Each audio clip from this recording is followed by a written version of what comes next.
Ok. Boa tarde a todas, todos e todes, né? Primeiro, quero agradecer o convite, né, representando a federação e, assim, essa discussão que estamos tendo hoje, o descarbonizar, assim, essa palavra, de início, a gente dá a impressão que é para falar só do clima, né, do que está acontecendo no mundo, né, com a poluição, mas aí a gente vê também que isso está ligado ao trabalho, né, está travado, meu Deus. A gente está te ouvindo, Luísa. Está me ouvindo? Tá. Então, isso está mais ligado também ao cuidar das pessoas. Quando a gente fala cuidar, eu entendo que não é só aquele cuidado de você dar uma medicação, preparar um alimento, mas é aquele cuidado de uma forma geral, né? É uma forma que a gente tem de cuidar de nós, do nosso ambiente, de onde vivemos e do planeta. E isso, eu acredito que passa muito também por uma questão de educação ambiental, porque se a gente está vivendo em um mundo onde as pessoas, o primeiro que já tem o descompromisso, né, de alguns governantes, e principalmente do nosso governante, né, do presidente do Brasil, que não tem a preocupação, as queimadas vêm se sucedendo de forma, numa velocidade incrível, e isso a gente vê que está influenciando no clima no mundo todo, não só aqui no Brasil, como no mundo todo, né? São as enchentes em países que antes eu tenho 65 anos, nunca tinha ouvido falar de enchentes tão devastadoras, são furacões. Aqui no Brasil, a gente se deparando com tempestades, né, de fumaça, de poeira. Eu acho que, assim, a minha opinião, essa questão do cuidar, passa por isso, para a gente ter o cuidado com a gente, com o próximo, com o nosso ambiente. E aí passa também por uma questão de educação ambiental, porque nós também contribuímos para a devastação que a gente está vivendo. Quando a gente joga algo na rua, a gente come um salgadinho, uma pipoca, toma uma água, joga aquela embalagem de plástico na rua, que vai para uma canaleta, que vai entupir, quando chove, é aquele alagamento. Então, estamos vivendo um momento, né, que esse descarbonizar, ele tem uma visão muito ampla, né? Não é apenas uma palavra, são atitudes que a gente tem que ter com o meio ambiente e com todas e todos nós, né? E aí vem o cuidado das pessoas, que a gente também pensa o seguinte, que as pessoas estão vivendo numa situação de opressão, um sofrimento psicológico muito grande, inclusive ampliado, né, por essa pandemia, porque teve a questão dos trabalhos home office. No caso das trabalhadoras domésticas, a gente não tem como fazer o nosso trabalho home office, estamos aí nos arriscando em transportes públicos, para que a gente possa, sabe, ter, inclusive, um cuidado mínimo. A gente tem, inclusive, um atendimento psicológico com algumas companheiras, porque nessa pandemia a gente viu que muitas adoeceram por não poder estar com os filhos, por estar naquela situação de ou você fica no trabalho para não estar se expondo, ou você está demitida. Eu confesso que essa palavra tem um significado bem amplo, e eu tenho dificuldade de definir isso. Eu assumo as minhas dificuldades, eu tenho dificuldade de definir essa palavra de uma forma mais ampla, mas que eu vejo que isso a gente tem que ter o cuidado entre nós também, né? Nós temos que ter esse cuidado entre nós.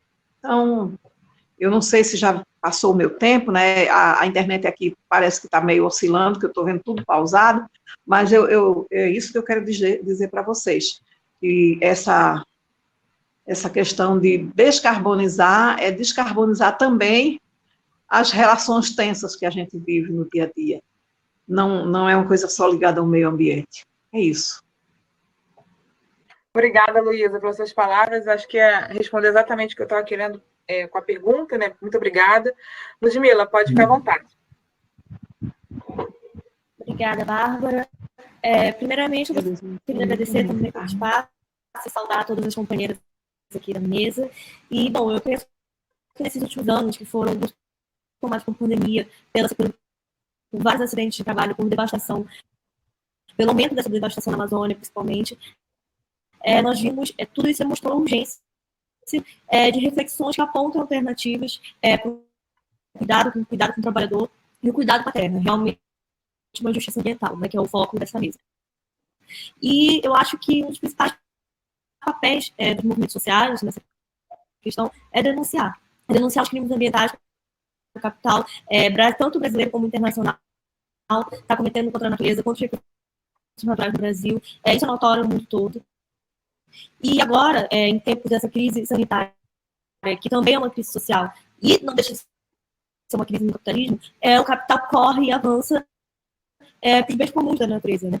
E tenta se apropriar de forma privada de terras públicas, de florestas, de minérios, da água, da biodiversidade, e principalmente aqui no Brasil, né? E na Amazônia, que é tão rico em todos esses recursos. E por que eles fazem isso? Né? Para proteger o seu capital. E aí eles vão transformando as reservas de capital fictício em dinheiro, em patrimônio, em bens materiais. E, por outro lado, quando transformam esses bens de natureza, que não são fruto do trabalho, em mercadoria, eles oferem assim, uma renda que é fantástica. De 300% a 400% de lucro, que eles jamais teriam isso em outras atividades, em outros setores. E quais são as consequências disso? Bom, isso também é notório.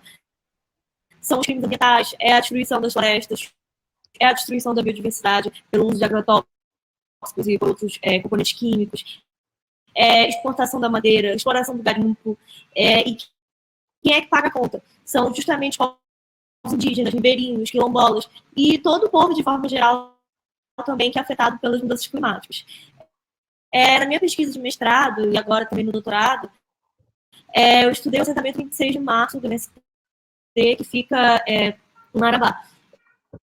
Bom, esse foi um caso muito emblemático, porque foi o primeiro caso que uma propriedade foi efetivamente desapropriada por desrespeito à função social, porque ela era explorada mão de obra em condição análoga à escravidão, e isso ocorreu antes mesmo da emenda constitucional número 81, que prevê a expropriação de propriedades onde se encontra em trabalho escravo. Então, isso foi um caso muito emblemático, porque grande parte disso ocorreu pela mobilização, pela pressão exercida pelo MST, e acho que isso também responde boa parte da pergunta da Bárbara. Essa mobilização dos movimentos sociais foi responsável, por exemplo, nesse caso, por transformar uma terra onde tinha crimes ambientais, onde tinha trabalho escravo, foi ressignificada, né? E agora é explorada, e agora lá tem uma outra forma de trabalho, uma outra forma de cuidado com a terra, fora dos padrões do assalariamento e da subordinação patrão-subordinado, né? Principalmente essas práticas degradantes que a gente está vendo em modelos como o agronegócio agora, por exemplo. E essa articulação do MST, com a experiência do assentamento 26 de março, representa boa parte do que os movimentos sociais podem fazer, a concretização dos direitos humanos, a necessidade de mudança, de um novo paradigma no campo, materializar todas as demandas dos trabalhadores e trabalhadoras rurais por educação, por saúde, por autonomia, por direitos humanos e também por emancipação, né? Sem estarem submetidos a essa lógica da acumulação capitalista e de crimes ambientais e do avanço do capital. E isso é um caminho para nós pensarmos, né? Um caminho para pensarmos essas novas formas de cuidado, para cuidar do outro, para cuidar da terra, e realmente é um caminho para a justiça ambiental e para a justiça social. Você acabou também dando ganchos para a nossa pergunta, mas é do cuidado. A gente tem muitas histórias. Eu não consigo escutar a Bárbara.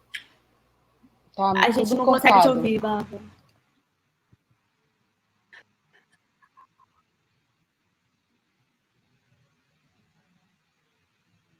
Acho que ela está tentando entrar isso. Mas eu acho que a próxima pessoa que vai responder a questão é a Aline, né? Talvez possa passar para a Aline já. Sim. Boa tarde, eu não ouvi a pergunta da Bárbara, cortou muito aqui. Vê se melhorou agora, dei uma saída e entrei novamente. Tá melhor? Melhorou, Bárbara. Você pode Bom, repetir na a verdade, eu pergunta? estava falando só que você deixou o gancho para a próxima pergunta, pensando a ideia de crise de cuidado. Né? Algumas teóricas têm falado muito dessa ideia de crise de cuidado, que vem a ser a incapacidade da gente, como sociedade, de satisfazer as demandas de cuidado. Se a gente pensar isso no nosso eixo de descarbonizar, cuidado de si, cuidado com o outro e o cuidado com o planeta, eu acho que isso fica ainda mais grave, né? Porque a gente tem muita dificuldade de incluir medidas sustentáveis no nosso dia a dia, cuidados com a nossa mente, com o corpo no nosso dia a dia, e o cuidado com o outro também já é bem óbvio. Então, assim, pensando a ideia de crise de cuidado, né? De forma ampla, nesses 3 eixos, a minha pergunta seria, de forma bem objetiva, quais seriam as saídas possíveis? É a pergunta de $1 milhão, é claro, né? Então, assim, vamos só tentar construir alguma coisa juntas aqui. Quais seriam as saídas possíveis para elaborarmos um ritmo de vida e um estilo de vida e uma sociedade que nos permita efetivamente cuidar? Cuidar da gente, cuidar dos nossos e cuidar do planeta. Seria mais ou menos essa pergunta. Ludmila, já que a Luísa está mutada e sem vídeo, por enquanto, vamos inverter a ordem. Você começa, pode ser? Eu não acho que não seria melhor a Aline e a Flávia, que não responderam a primeira pergunta. Não, é que a Flávia ela é moderadora, ela faz só a finalização do. Ah, tá. Tá? Mas acho que é a Aline agora, não? Acho que a Aline, ela. Tá, pode falar então, Aline. Eu achava que a Aline estava como. Enfim, pode falar.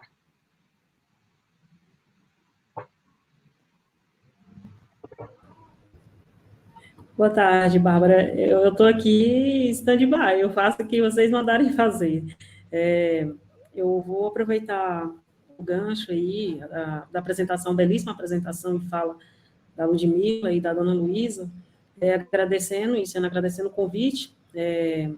Conforme a apresentação, eu sou a Aline Souza, catadora de materiais recicláveis, estou dirigente de a segunda maior central de cooperativas de catadores do Brasil, a Santicop, a segunda maior, a primeira rede do Distrito Federal e maior rede do Distrito Federal, compondo 21 cooperativas, mais de 1.000 catadores, e representando o Movimento Nacional de Catadores aqui no DF e também no Brasil, enquanto representante da Mulher e Juventude.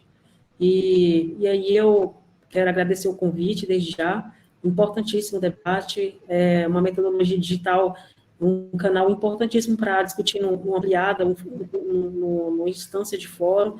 É um tema que nós devíamos estar todos os dias discutindo e trazendo mais gente para a roda, porque a consequência disso sobrecai em todos nós, né? E esse eixo descarbonizando, ele é um eixo, conforme a dona Luzia colocou, um eixo bem forte já, o tema, né? E nós, catadores de materiais recicláveis, que diariamente atuamos nesse processo contrário, né, de contaminação, tanto da vida humana como do nosso planeta, que traz os recursos principais para a sobrevivência humana. Então, esse tema, para mim, foi muito importante tá aqui nessa discussão.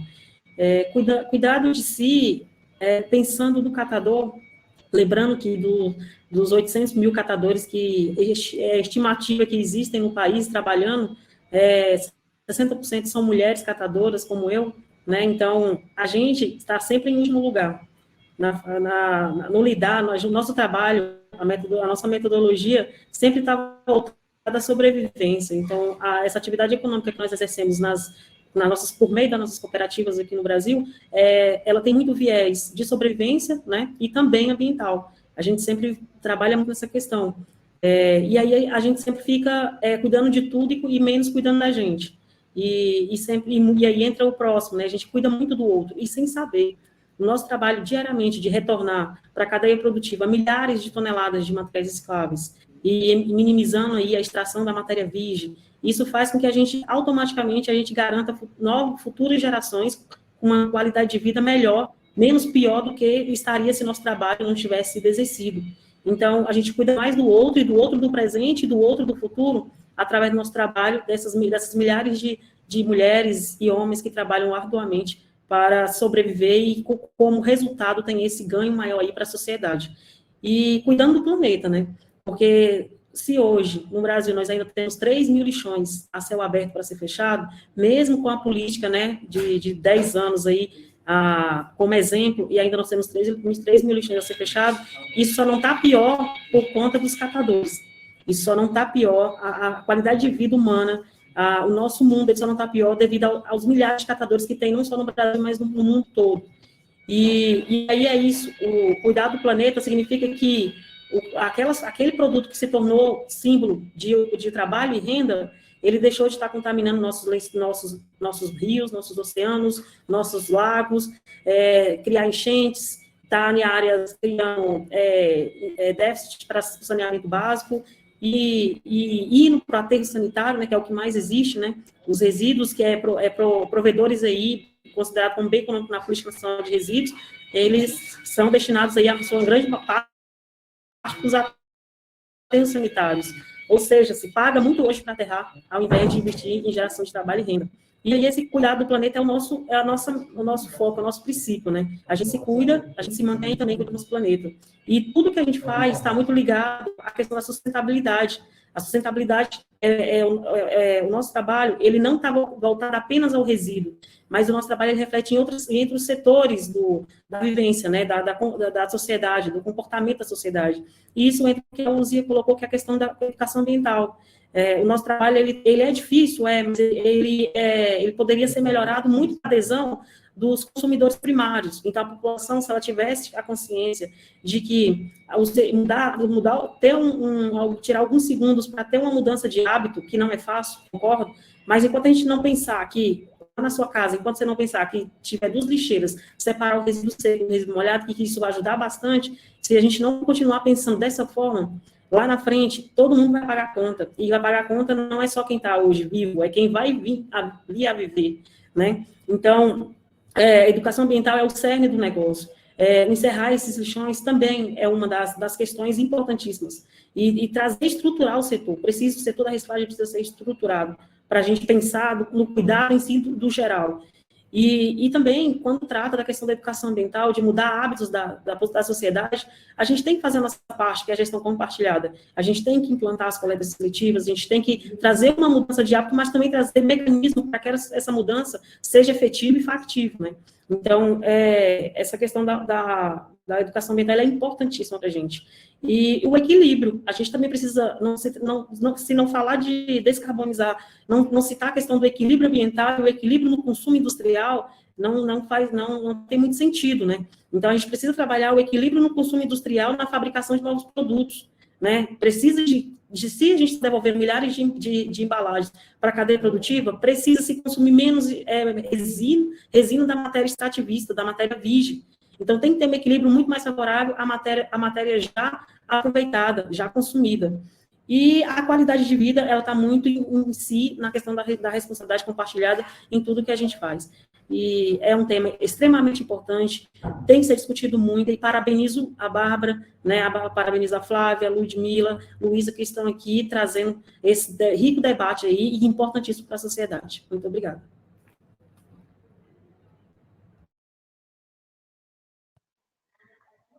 Ludmila, eu vou, ao final, passar a palavra também para a Flávia, caso ela comentar alguma coisa, mas você quer responder, Ludmila, agora? Depois a gente passa para a Luísa, tá, Luísa? Depois você já prepara o seu vídeo.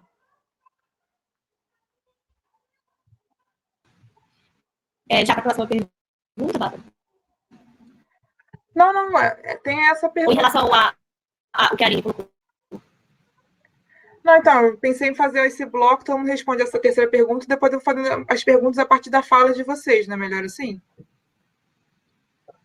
Eu não entendi. Vocês estão me ouvindo agora?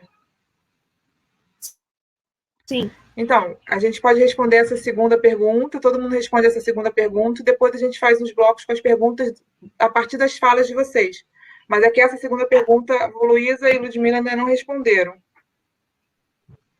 Você pode colocar? Foi a questão das saídas possíveis para elaborar um ritmo de vida, um estilo de vida, uma sociedade que contemple o cuidado como atividade necessária. Bom, posso começar? Uhum. Eu penso principalmente em 4 saídas que são urgentes agora.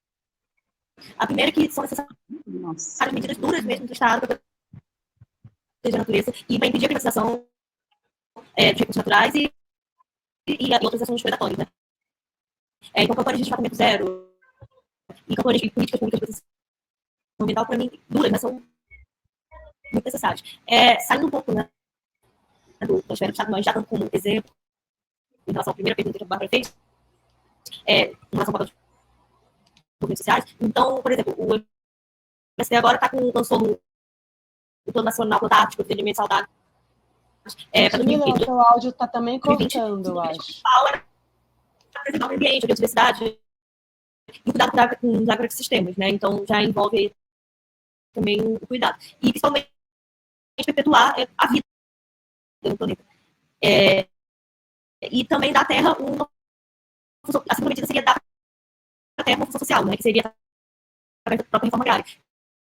Através da ocupação de terra, por exemplo, como medida de exteriorização do conflito, questiona a lógica capitalista e, em cada momento, cada ocupação tem uma ruptura ali, né? Uma ruptura com a lógica capitalista e uma nova sociabilidade. Então, a cada ocupação é construída uma nova sociabilidade e é garantida a função social que está prevista na Constituição. Para mim, uma outra medida seria a proibição de exportação e importação de madeira e minério. E vocês estão me ouvindo?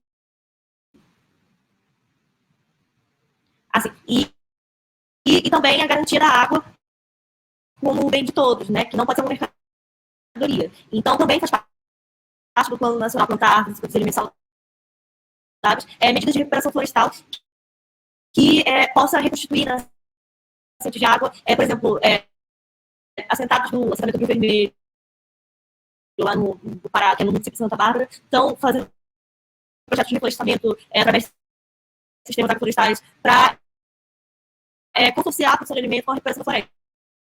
Né? E assim também garantir a preservação de nascentes e tudo mais. E, bom, é o que eu consigo ver. E também colocar, por fim, mais uma vez, que a atuação do governo social, como o MST, evidencia que tem outra forma de trabalhar, de se relacionar com a natureza, né? Fora do assalariamento e do trabalho subordinado, que é inenarrável contrato de trabalho. Então, essa apropriação e manejo coletivo da floresta é uma saída também, é uma forma de nós pensarmos condições dignas de cuidado da terra e do trabalhador.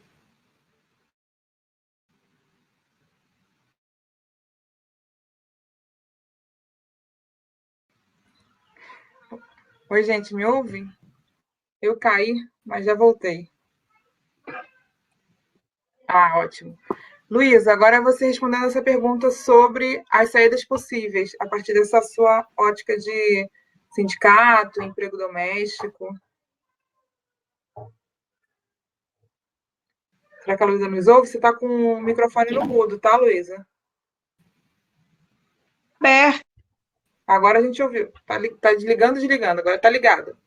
Pode falar. Tá ligado? Tá ligado. Pronto, você está me ouvindo agora? Estamos Nossa, a internet hoje não está contribuindo para a gente trabalhar, não, mas vamos lá.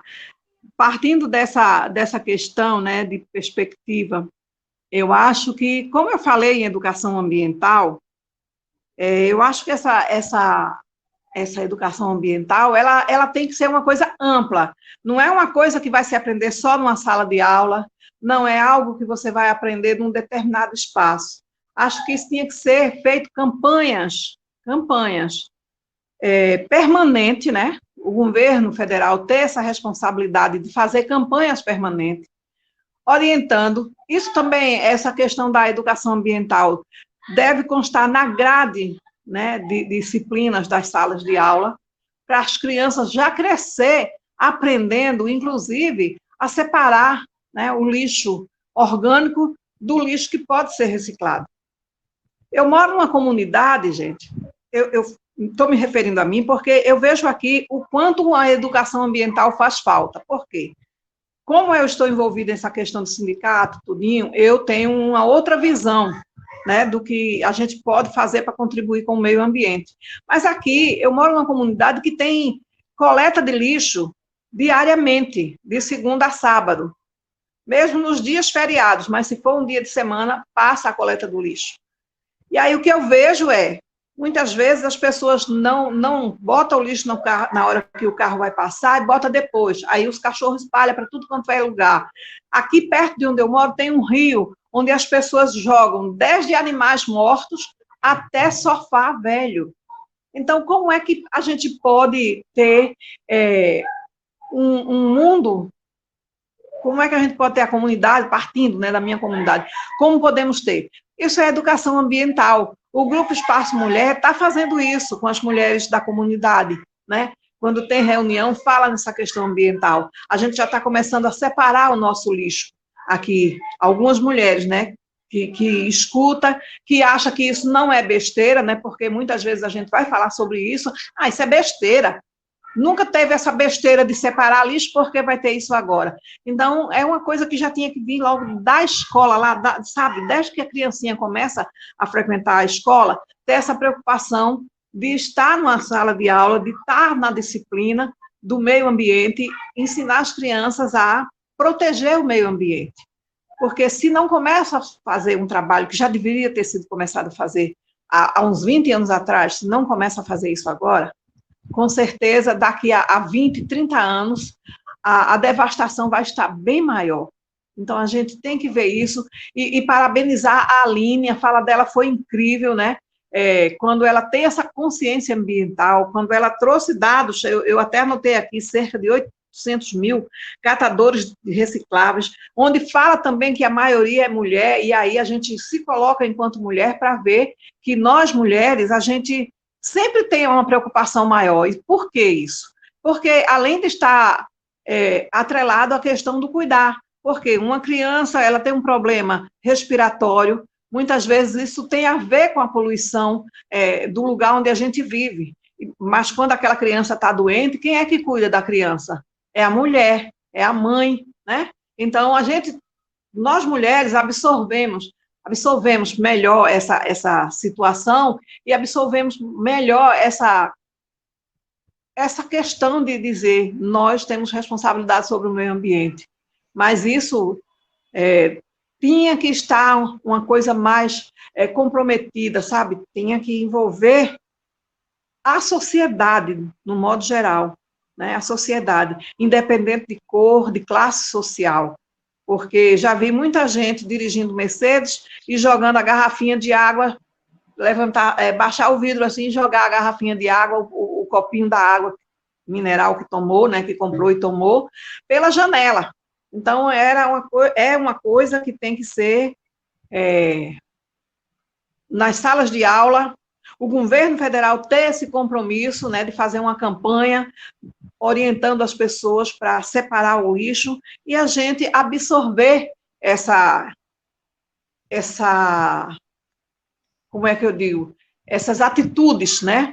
Mudar de atitude, porque se a gente não muda de atitude, a gente não consegue mudar esse caos que está se instalando aí no mundo, né? Os oceanos tudo poluído, tudo cheio de plástico, animais marinhos morrendo, isso é o quê? É o ser humano que não tem consciência e nem educação ambiental. Depende também de nós. Isso aí. Obrigada, gente, pela palavra. Obrigada, Aline. A resposta da Aline realmente foi bem cirúrgica, né? Eu gostei muito da sua resposta, da Ludmila e da Luísa também. Agora a gente vai partir um pouquinho para as perguntas do público e me permitindo o privilégio de estar aqui na mesa, eu vou começar com as minhas perguntas. E eu queria saber, assim, a gente está num evento que fala do trabalho, né? Então, democratizar o trabalho. Então, essa visão do cuidado a partir do trabalho. A Luísa e a Aline, elas tratam efetivamente do trabalho de cuidado, né? A Aline no cuidado do planeta e a Luísa no cuidado das pessoas e da casa. E a Ludmila também, ela trabalha com um grupo que trabalha o cuidado também do planeta. Mas como é que é o trabalho de vocês? Assim, como é que é o cuidado no trabalho de vocês? Como catadora, por exemplo, né, Aline, vocês pensam, né, você pela sua fala, dá para ver que a questão do pensar o planeta é realmente central, né? Vocês não são catadores só não é só necessidade, não é só por um momento, por oportunidade, mas vocês realmente têm uma reflexão. A Aline trouxe uma reflexão profunda sobre a importância desse trabalho, como esse trabalho tem que ser feito mesmo no planeta. Mas como é que trabalhar o cuidado? Assim, a minha pergunta talvez fosse melhor explicada da seguinte forma: como é que o Brasil trata os trabalhadores do cuidado? Acho que é isso que eu quero saber. Por exemplo, catadores de lixo, nós não temos uma normatização sobre isso. Isso faz falta? Como é que é a jornada de vocês? Como é que é o trabalho como autônomo, nas cooperativas? Há um problema com cooperativas? Cooperativas fraudulentas? Não sei. A Luísa, ela trabalha no ramo que, volta e meia agora, a gente tem achado trabalhadores escravos. Há normatização, há legislação, mas ainda é pouco aplicável. Então, como é que é o trabalho de vocês? Como é que é trabalhar o cuidado? Aline, pode começar, por favor. O catador, a catadora a origem, né, a sua origem em enxergar, ver no lixo sustentabilidade, ver trabalho, ver sua renda, ver seu sustento, a origem dele, ela vem só nesse viés. Ao longo dos anos, da sua prática, buscando sua experiência, ele vem vendo, abrindo sua mente e vem enxergando que o resultado do seu trabalho, ele vai muito além do que garantir a sua renda.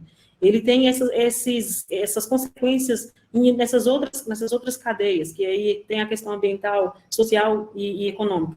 Mas o cuidado do catador, por mais que tenhamos uma política nacional de resíduos que 12 vezes cita lá as cooperativas, cita os catadores, temos a política nacional de saneamento básico, que agora foi atualizada, 14026, que traz a prioridade da contratação desses catadores pela essa prestação de serviço, e ainda traz a dispensa, né, do processo de licitação pela lei da licitação a 866, por mais que tenha todo esse aparato legal, e a gente ainda não consegue trazer o reconhecimento justo desses catadores de forma bem ampla e geral, né, nesse processo de trabalho. Então, se os catadores cuidar de si, ele vai muito, né, o catador, para ter esse olhar de cuidar de si antes de cuidar de qualquer coisa, ele vem muito em cima dessa valorização, dessa visibilidade, dessa inclusão, como prestador de serviço enquanto profissional. Então, um catador hoje, o histórico dos nossos catadores aqui em Brasília, ele é muito como exemplo, né? Porque os catadores, até antes de 2018, eles estavam trabalhando mais de 3 mil no antigo e erradicado lixão na cidade estrutural, um dos lixões maiores do mundo. E após o encerramento dessas atividades, os catadores foram emigrados para os galpões do centro de triagem, com equipamentos, com refeitório, banheiros, escritórios, eles passaram a acessar contratos de prestação de serviço, o contrato que paga pelos serviços que eles fazem, que é o serviço de recuperação de resíduo, e passar alguns a prestar serviço de coleta seletiva, que é um serviço que a gente, infelizmente, é a gente que sabe fazer. E aí, esses contratos, eles têm neles previsto o pagamento da seguridade, da proteção do descatador, porque pela renda não dá, o resíduo, a comercialização do resíduo em si, não dá para arcar todas as necessidades do catador previsto na 12690.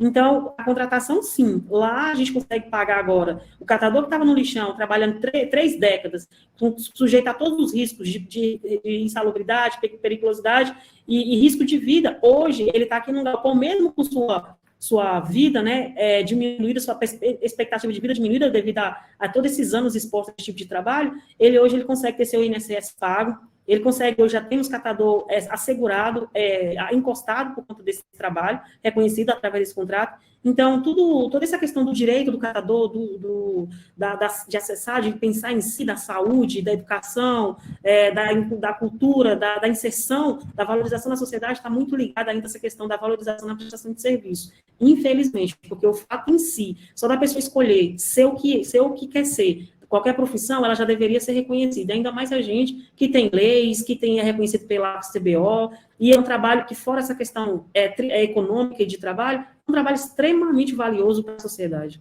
e para o meio ambiente.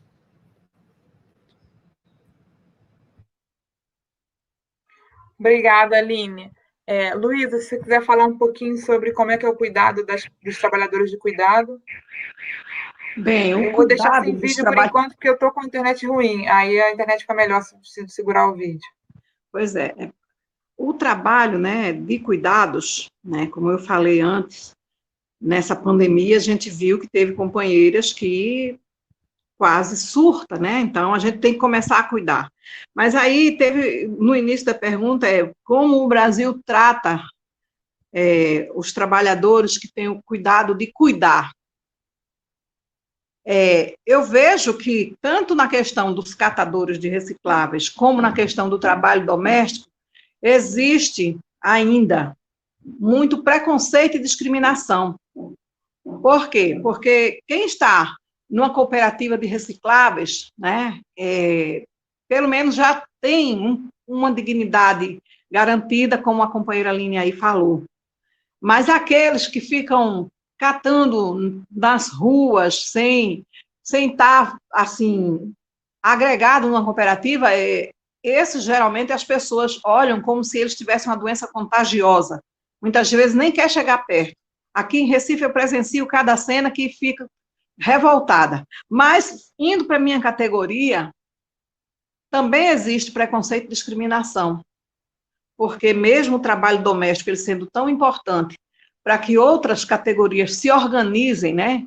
Outras pessoas, principalmente as mulheres, estejam inseridas no mercado de trabalho, em outras profissões, o trabalho doméstico, ele é pouco valorizado. Houve uma luta, e essa luta existe até os dias atuais, e vai continuar por muitos anos, creio eu.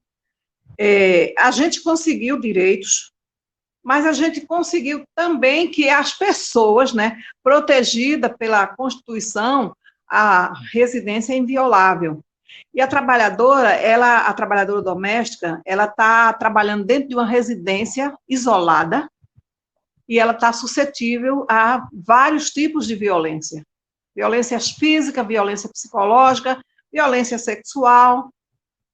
E a gente viu exemplos, né, agora em 2020, com a pandemia, trabalhadoras domésticas sendo resgatadas em condições análogas à escravidão.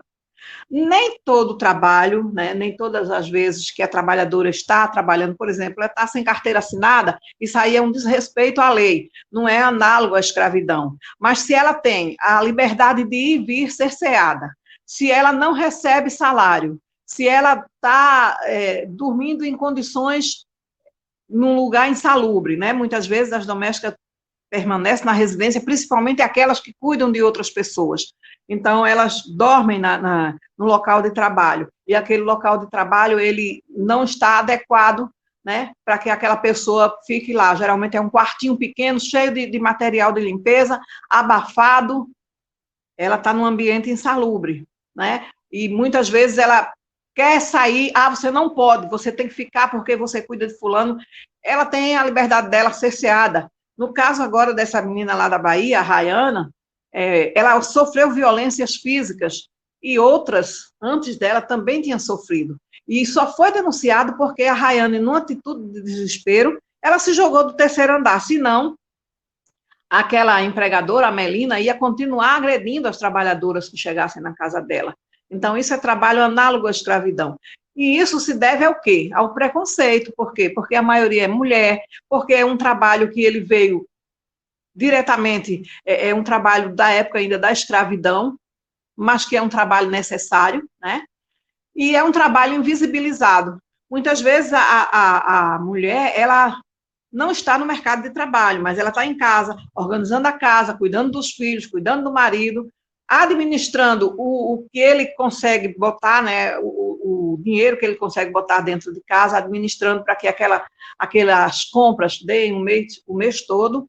E muitas vezes as pessoas perguntam assim, mas o que é que fulaninha faz? Ela não faz nada não, ela não trabalha não, ela vive em casa. Como se viver em casa não fosse trabalho, né? Então, como é que a sociedade trata as pessoas, né? Tem muito essa questão da profissão. Se você trabalha numa residência, você tem direitos garantidos por lei, mas muitos patrões, muitos, são milhares, milhões até, que desrespeita a lei e a punição é mínima. É uma multazinha irrisória.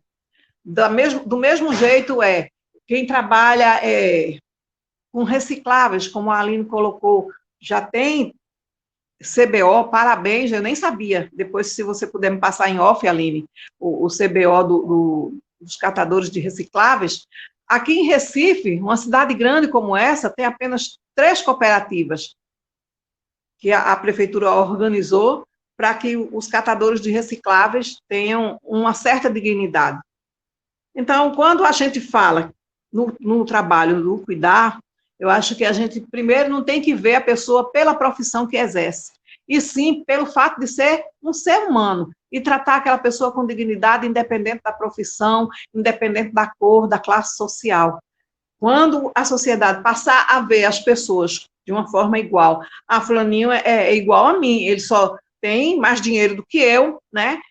Tem a pele clara, tem o cabelo liso, tem os olhos claros, mora numa casa boa e tal, mas como ser humano, a lei diz que todos somos iguais perante a lei, mas está só no papel, porque na prática a gente sabe que a coisa é muito diferente, né? Então, acho que o Brasil precisa olhar melhor, enxergar melhor. Eu não falo outros países, porque nunca morei lá fora, não posso dizer, isso só acontece no Brasil, como eu vejo muita gente dizer, qualquer coisa de mim, isso só acontece no Brasil.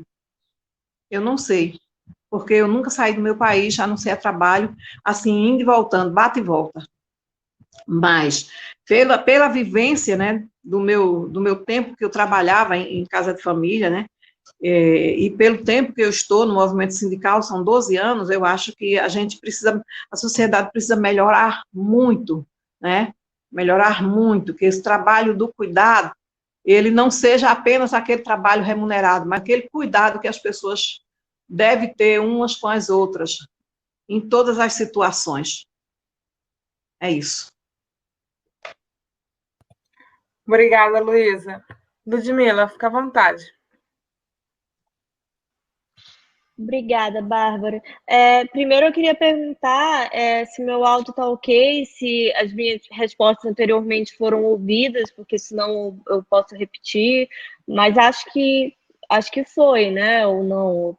Foram ouvidas sim, eu acabei caindo na última resposta, não posso responder, mas eu acho que foi tudo certo. Pode seguir. Tá bom. Obrigada, eu estava com essa preocupação.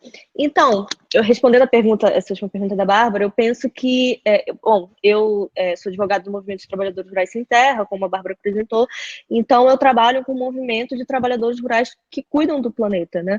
E basicamente no Brasil de hoje apenas com a própria força do movimento, porque as políticas de reforma agrária vão sendo cada vez mais desmontadas e conquistar novos assentamentos está cada vez mais difícil, e resistir nos assentamentos que já existem também é muito difícil. Então, como comentei na outra pergunta, se o Estado já peca por não apresentar medidas duras para combater a privatização da natureza e esse avanço do capital financeiro, o empobrecimento estrutural do trabalhador rural, o trabalhador rural, por exemplo, no MST, que está realizando esse trabalho de cuidado do planeta, que está ali fazendo trabalho que muitas vezes o Estado não está fazendo, não só não recebe apoio, não só não recebe subsídio suficiente, como também está sendo criminalizado, né? Então, como eu também falei em outras perguntas, campanhas do MST como plantar árvores, produzir alimentos saudáveis, que foi lançada no ano passado, que está reflorestando margens de nascentes, que está fazendo reflorestamento em margens de nascentes que estão dentro de assentamento, que está realizando esse trabalho, não recebe apoio suficiente, não recebe subsídio, e o próprio MST é criminalizado, né? Então, a gente vê a conjuntura do Brasil agora é hostil, eu penso que é hostil com os trabalhadores do cuidado e negligencia, né, todos esses trabalhadores que estão realizando um trabalho que muitas vezes deveria estar sendo feito pelo Estado.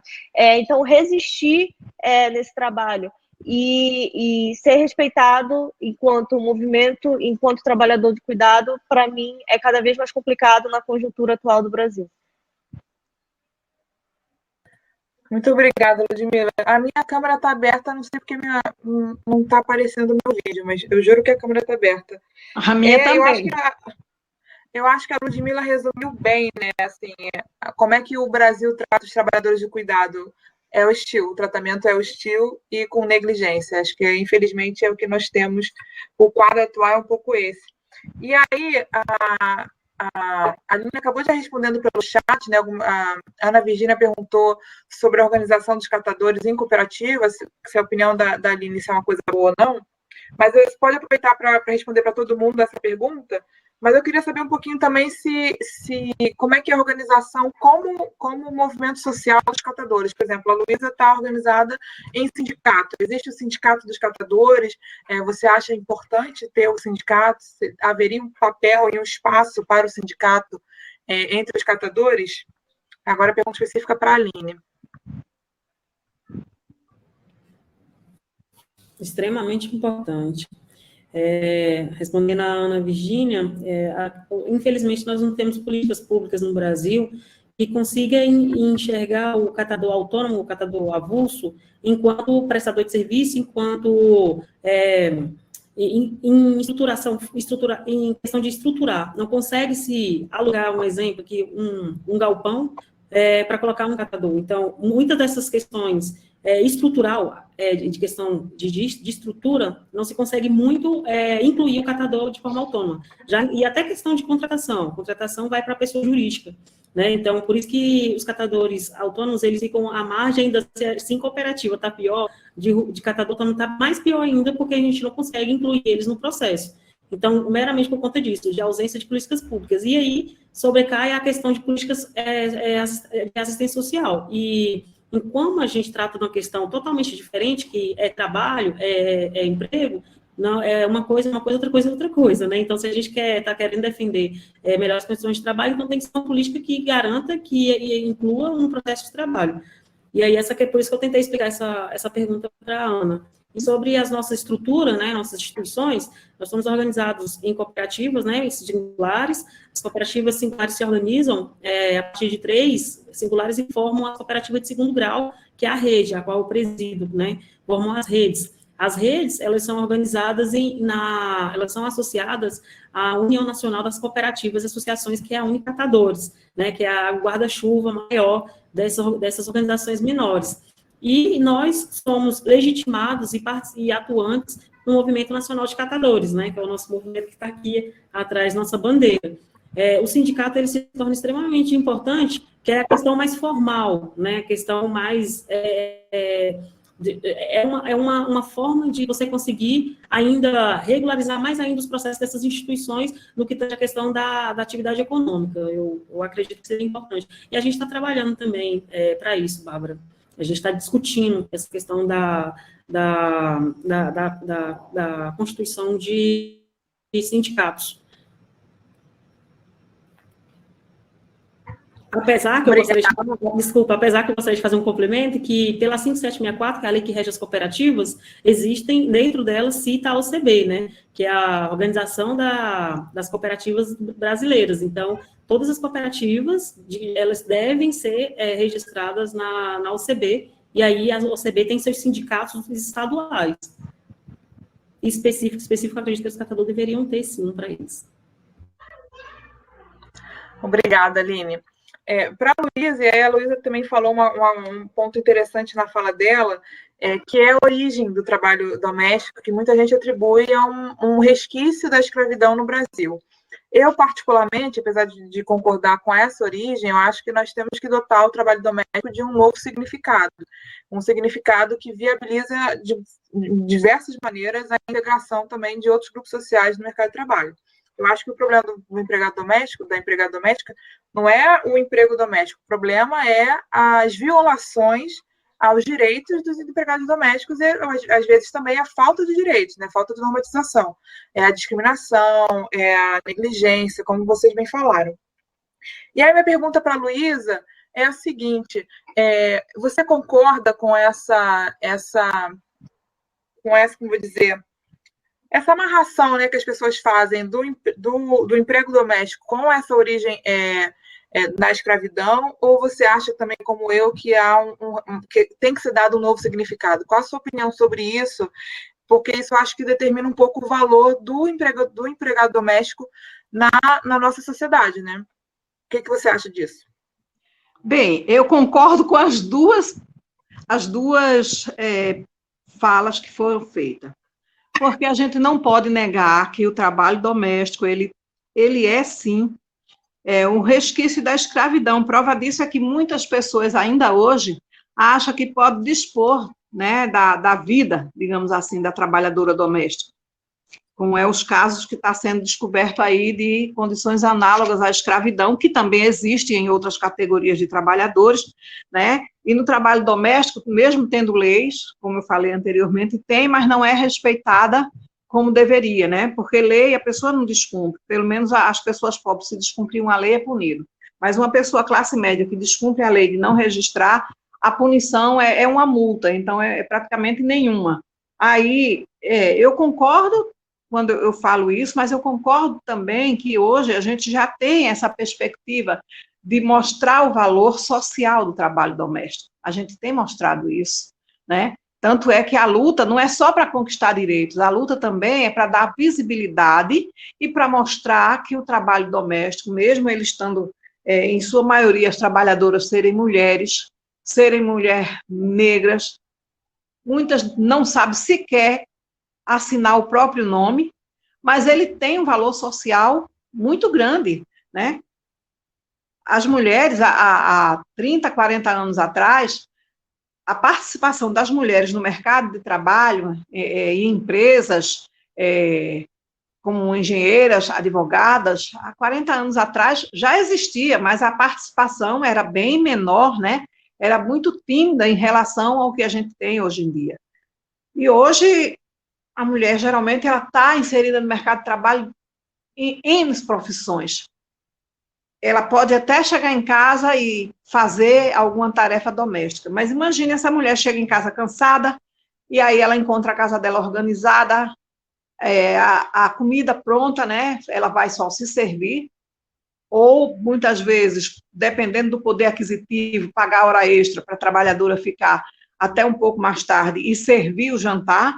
Imagine o tempo que esta mulher não tem para cuidar dela própria, para ler um livro, para assistir um filme, sem aquela preocupação de fazer as tarefas domésticas. Então, tem mudado, claro, né? Mas a mudança, pelo tempo que nós temos de luta, para você ter uma ideia, a luta para garantir visibilidade e direitos para as trabalhadoras domésticas, ela é anterior à CLT, que é a Consolidação das Leis do Trabalho.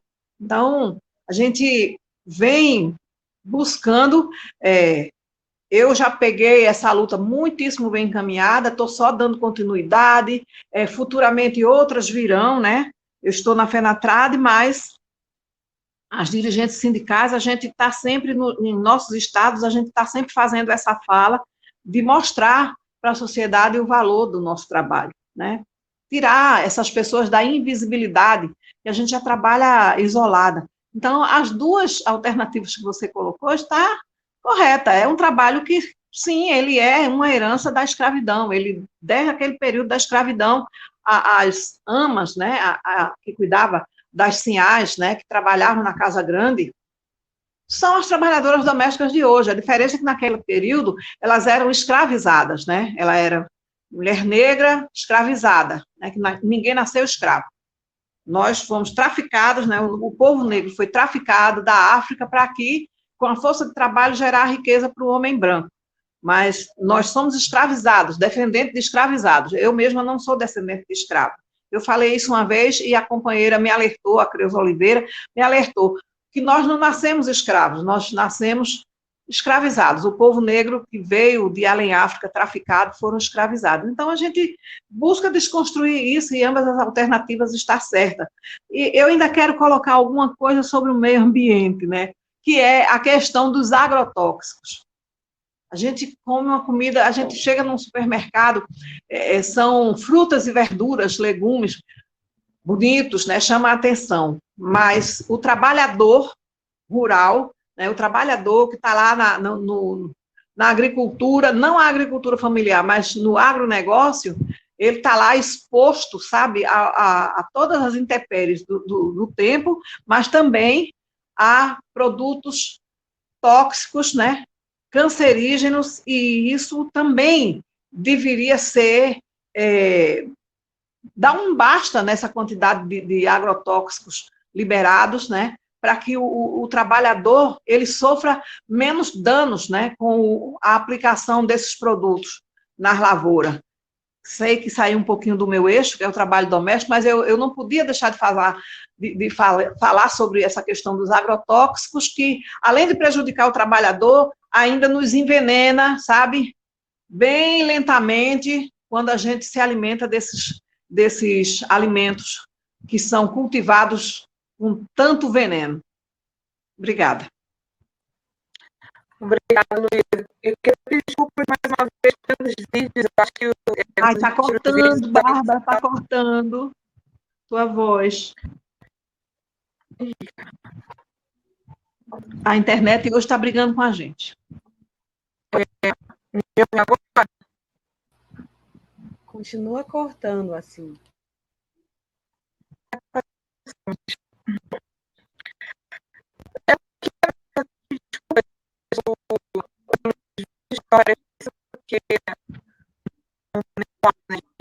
Continua cortando, Bárbara.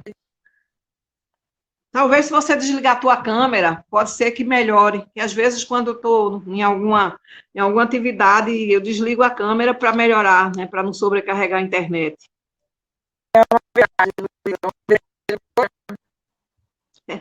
Continua picotando.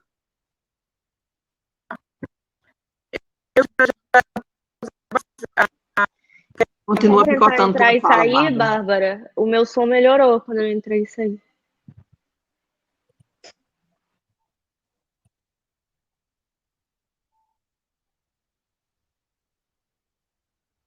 Eu nem me atrevo a sair, porque se eu sair para entrar de novo vai ser uma confusão, vai ser um problemão.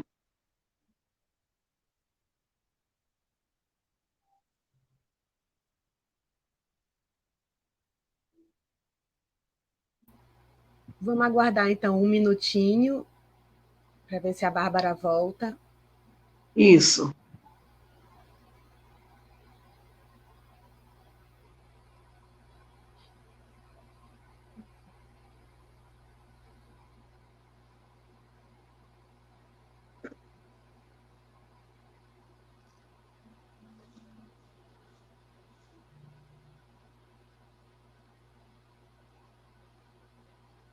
Ai, que a internet, pelo amor de Deus. Vamos ver agora se o áudio melhorou.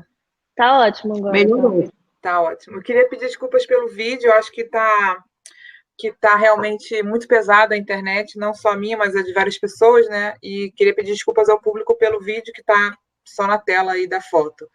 Mas a gente tem aqui uma outra pergunta da Denise Guimarães, que seria: qual seria para cada uma de vocês a principal pauta de reivindicações das suas categorias? Então, dos domésticos, dos catadores de recicláveis e dos trabalhadores rurais, né? Qual seria a principal pauta reivindicatória? Vamos começar agora pela ordem inversa e vamos para a Ludmila, que nem respondeu a última pergunta, porque eu acabei fazendo perguntas específicas. Ludmila. Eu acho que eu respondi a última pergunta, né, de alguma forma. Mas eu acho que, enfim, falando pelo MST, eu acho que uma das principais pautas, como eu coloquei, é uma política de reforma agrária mais forte para garantir a função social da propriedade, ainda mais agora, nessa conjuntura de desmonte. Resistir nos assentamentos está cada vez mais difícil. E, de certa forma, também as pautas, principalmente do MST, são articuladas no ponto de vista mais global, né? Então, denunciar os crimes ambientais que o capital está cometendo no Brasil, principalmente na Amazônia, lutar por políticas públicas ambientais que protejam os recursos contra a mercadorização da água, de outros recursos naturais, dar uma condição de trabalho dignas para o trabalhador rural assentado, a fixação do homem à propriedade, e para isso são necessários subsídios, para isso é necessário capacitação, é necessário apoio ao movimento. E, bom, já como tinha dito anteriormente, apoiar também o trabalhador rural que está assentado, o tipo de relação de trabalho que ele tem ali, como eu tinha dito anteriormente, ela não é subordinada ao assalariamento, né? Então, o trabalho num assentamento é muito emancipatório. Então, os subsídios para fixar esse homem, o homem, a terra e a propriedade ao assentamento é muito necessário para que essas relações de trabalho mais emancipatórias que ocorrem dentro do assentamento possam progredir, né? E para que o assentamento prospere. E, por exemplo, como eu citei, o assentamento 26 de março é um grande exemplo do quanto um local, já puxando um pouco da fala da Luísa, que falou das condições insalubres, que é do trabalhador rural no Brasil, o agronegócio é o setor que mais emprega trabalho escravo no Brasil, né? Então, foi até bom a Luísa citar, porque eu também ia colocar. Então, um trabalhador rural, se a gente parar para pensar, por exemplo, nesse caso, no Pará, que inclusive é o meu estado natal, que é tão marcado pelo trabalho escravo contemporâneo, por todo um exército de reserva de trabalhadores que veio de exploração do garimpo, que veio de uma exploração do agronegócio, que vivia em condições insalubres, de repente ter um pedaço de terra para trabalhar, ter uma nova sociabilidade ali, é muito importante. Então, políticas de apoio, subsídios que garantam que esse assentamento continue resistindo, eu acho que é muito importante, ao mesmo tempo que lutar pela garantia dos recursos naturais no Brasil. Obrigada, Ludmila. Luísa. Sim. É a pergunta: qual é a principal reivindicação, a pauta reivindicatória da sua categoria?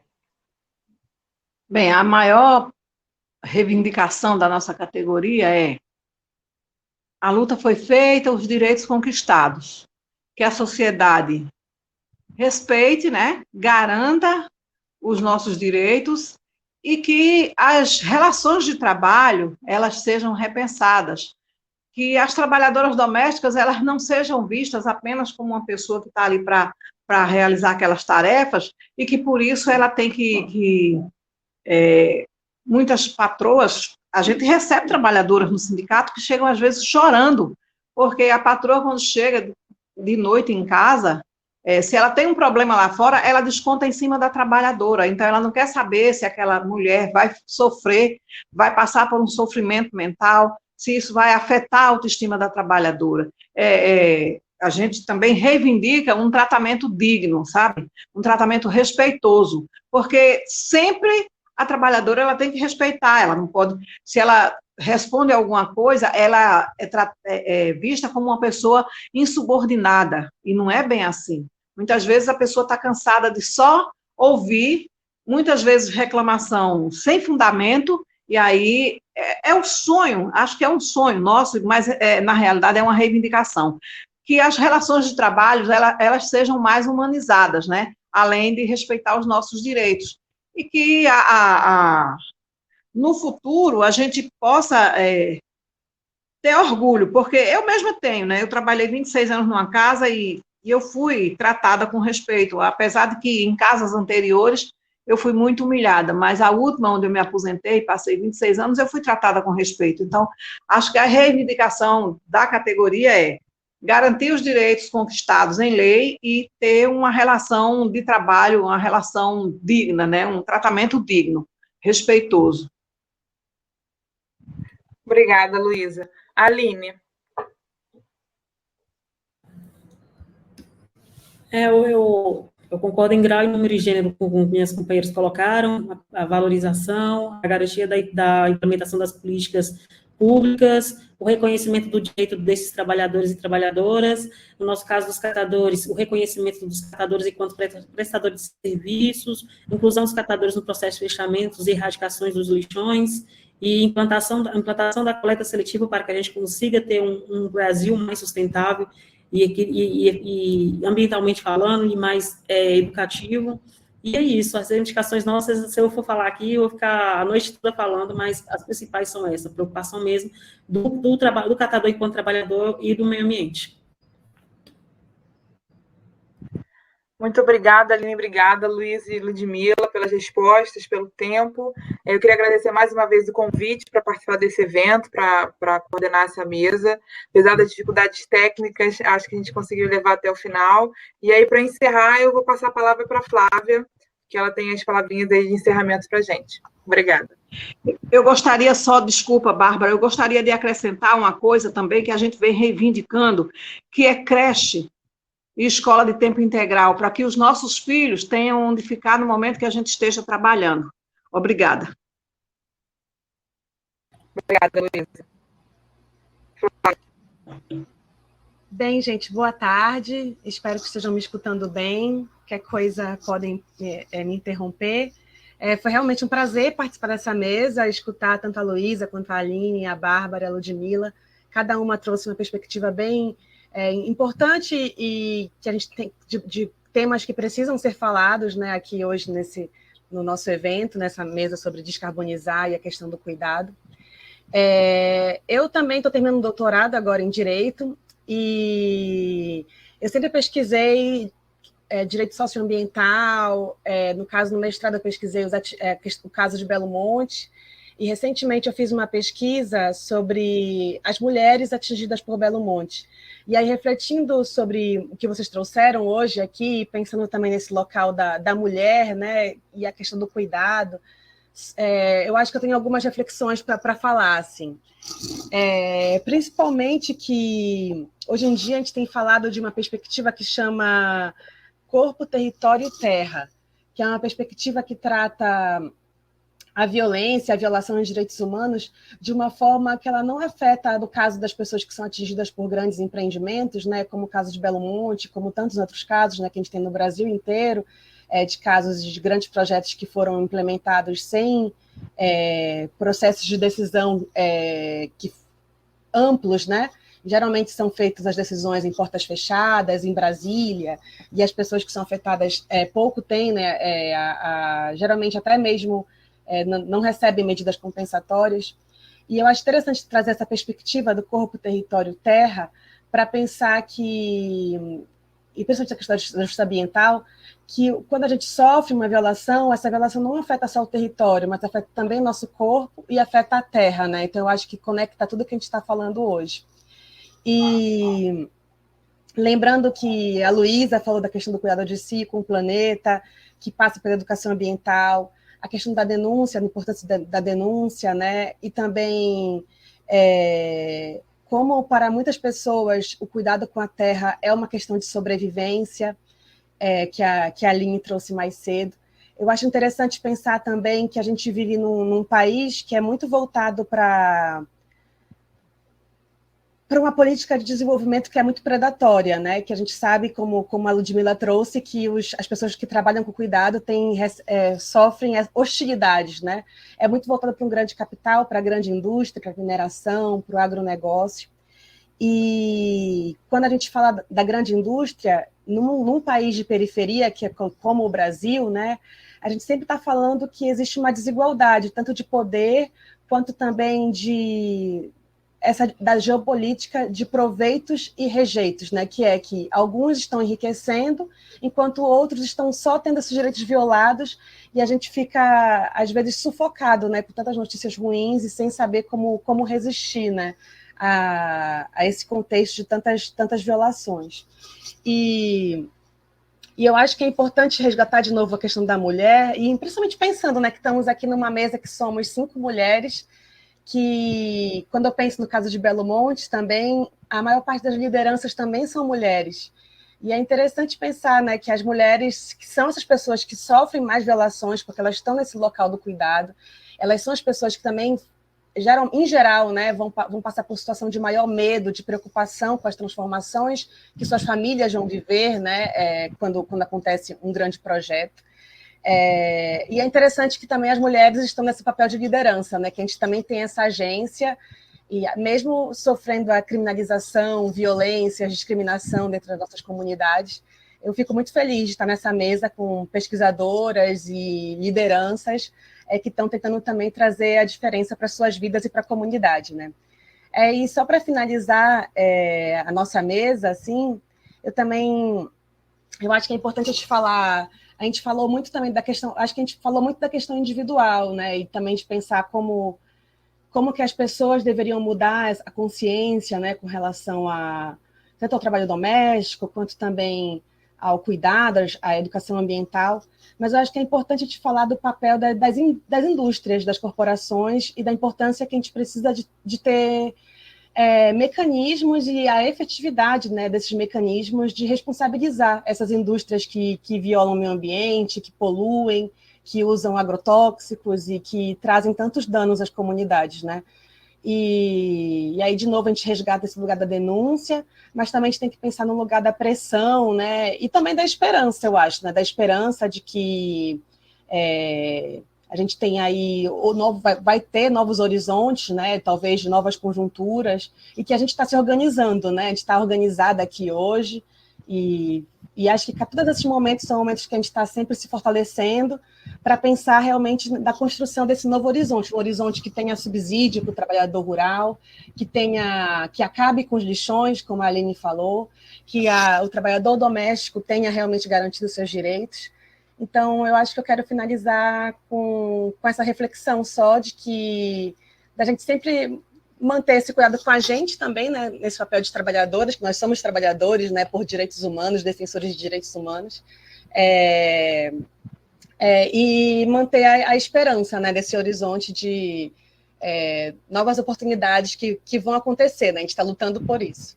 Aí eu acho que é isso, gente. Quero agradecer pelo convite também. Eu acho que acabamos finalizando um pouco mais cedo, então talvez também acho que a gente pode abrir para, de repente, se alguém quiser falar mais alguma coisa, acho que cada uma pode ter mais 2 minutos, não sei o que a Bárbara acha, ou se a Bárbara quer falar mais alguma coisa também.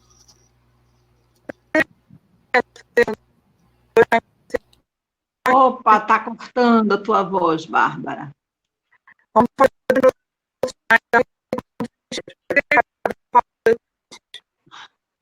Estou ouvindo, não.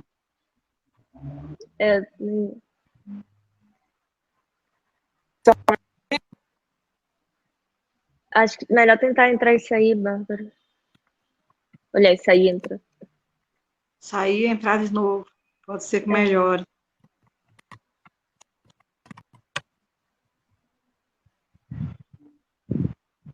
Olha, a Bárbara escreveu aqui, cada uma encerra em 2 minutos. Se alguém quiser falar mais, 2 minutos cada uma. Eu queria... Então fala. Tá, Aline, pode ir. Não, pode ir. Então, eu queria só fechar com uma frase que era de um amigo já falecido, companheiro do MST, o Ulisses Manassi, foi uma grande liderança lá no Pará, e uma vez ele me disse que, na verdade, a maior demanda do MST é viver essa utopia libertária, né? Essa utopia libertária é o grande objetivo do MST, viver uma nova sociabilidade em cada assentamento, em cada terra que se ocupa, viver uma nova forma de vida onde não tem essa subordinação, essa exploração, onde é possível aliar trabalho e ecologia, onde é possível viver a justiça social e ambiental assim na materialização cada dia desses direitos humanos, né? Então eu acho que eu realmente acredito, por isso estou aqui falando e por isso eu estou nesse tema. Por isso eu milito nesse tema, que essa utopia libertária é possível. E cada uma aqui, esse debate foi muito importante para mostrar isso, né? Que a mobilização dos movimentos sociais, cada uma em um aqui, demonstra que é sempre possível construir esses processos de luta por direitos humanos, né? Que existem outras formas de viver, de trabalhar e de se relacionar de uma forma não predatória com a natureza. É isso. Obrigada.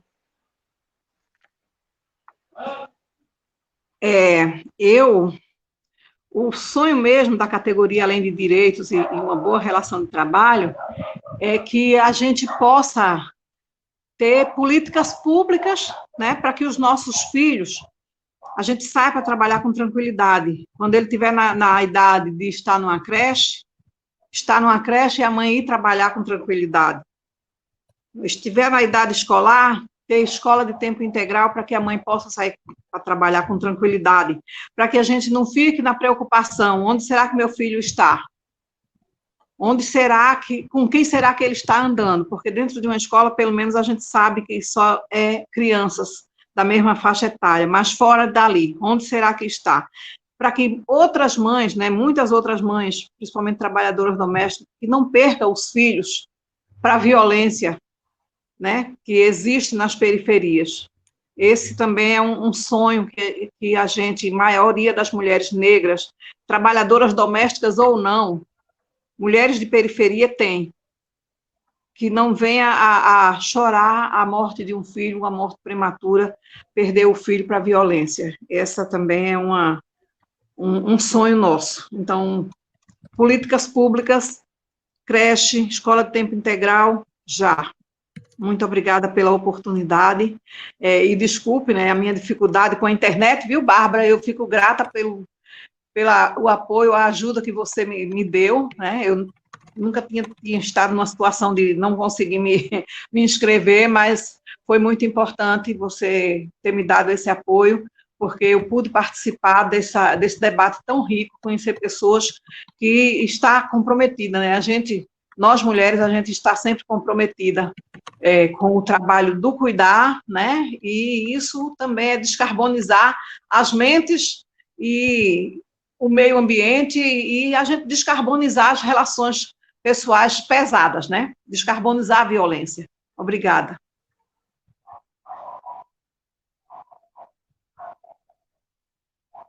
Obrigada. Vocês me ouviram? Ouvimos sim, Luísa. Todo mundo já falou? Falta a Aline. Então fala, Aline, depois eu fecho, então. Gostaria de encerrar agradecendo, né, a todas vocês, agradecendo a Denise, que está aqui participando, agradecendo também a gente pelas belíssimas contribuições que prestamos aqui nessa belíssima live, nesse congresso, e dizer que não se tem como receber do futuro algo que você não faz no presente, né? Então, mudança de hábito, ela se torna cada dia mais necessária, e que a gente precisa agir enquanto há tempo, porque as futuras gerações precisam da geração atual para poder ter o mínimo de qualidade de vida necessária que um ser humano precisa, que é os recursos naturais essenciais para a vida humana. Seria isso. Muito obrigada. E parabéns a todas vocês. Obrigada. Aline, vocês me ouvem? Sim. Que bom. Então, para encerrar, vamos tentar encerrar, então. Eu queria agradecer mais uma vez a presença de todas, poder participar dessa mesa, uma mesa, para quem está no direito, é uma mesa super diferente, super necessária, porque a gente aprende muito quando fala com as pessoas que vivem as suas realidades, né? Então, sem dúvida nenhuma, é aquele ditado, né? Nada sem mim, nada sobre mim sem mim. Então, que bom que vocês puderam vir e falar. Queria agradecer ao convite também da organizadora, em especial da Flávia, que organizou esse evento, belíssimo evento, necessário. E, enfim, encerrar a nossa mesa, gente. Muito obrigada. Tenham todos um bom dia. Muito obrigada, gente. Um prazer conhecer vocês. Obrigada, companheira. Foi um prazer. Obrigada.